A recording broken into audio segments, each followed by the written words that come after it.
Hey everyone! Today, we're diving into the world of supplements and exploring why, despite the hype, they might not be the magic bullet for your health and wellness goals. I'm Claire Turnbull, a registered nutritionist with over 26 years of experience in the field. I've seen it all, from the latest fad diets to the most innovative supplements. And let me tell you, it's a lot of hype. So let's get into it. First things first, supplements are not a replacement for a healthy lifestyle. They're like the sprinkles on a cake. They can enhance your diet, but they're not a substitute for a balanced, nutritious diet. For example, if you're constantly tired, stressed, eating processed foods, and not exercising, popping a few vitamins won't fix the underlying issues. It's like trying to fix a car with a Band-Aid. It might work for a while, but the real problem will persist. So, before you reach for that supplement, ask yourself, am I eating a balanced diet? Am I getting enough exercise? Am I managing my stress levels? If the answer is no, then supplements might not be the solution. Now, there are cases where supplements are genuinely necessary. Pregnancy is a great example. Folic acid, iodine, and vitamin D are recommended for pregnant women to support the baby's development. Similarly, vegans and vegetarians might need extra iron or vitamin B12, which can be challenging to get without animal products. And for those with medical conditions like celiac disease or inflammatory bowel disease, supplements can be crucial.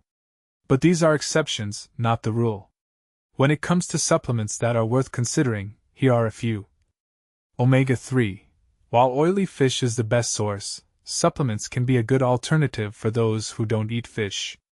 The suggested dietary target is around 430 mg per day for women and 610 mg per day for men. Vitamin D. Many people, especially those with limited sun exposure or darker skin, might need extra vitamin D. Older adults and those living in the South Island are also at higher risk of low vitamin D levels. Magnesium. The evidence is modest, but some people find it helpful for sleep and muscle cramps.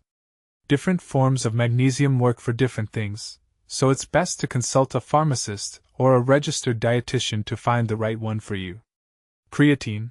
This supplement has strong evidence supporting its role in improving muscle strength and performance. Emerging research also suggests it may have benefits for brain and bones. Now, let's talk about multivitamins. While they can have a place in situations where dietary intake is poor, they're not an insurance policy for a balanced diet.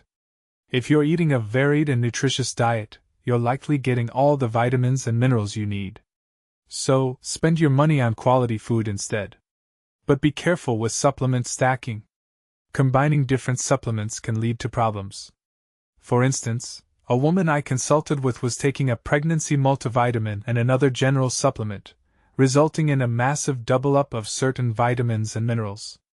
This can lead to toxicity and interfere with nutrient absorption. So, always consult a professional before combining supplements. Lastly, let's talk about the new kids on the block: menopause support blends, nootropics, and functional mushrooms. While some ingredients show promising research, the evidence for many of these supplements is still emerging. Approach them with curiosity but caution, and always look for independent evidence rather than relying solely on marketing claims. In conclusion, supplements can play a role in supporting health, but they're not a panacea. Focus on a healthy lifestyle first, and use supplements as a supplement, not a replacement. Remember, the dose, form, and timing of supplements matter, and always consult a professional before starting any new supplement regimen. Thanks for watching, and stay tuned for more insightful content.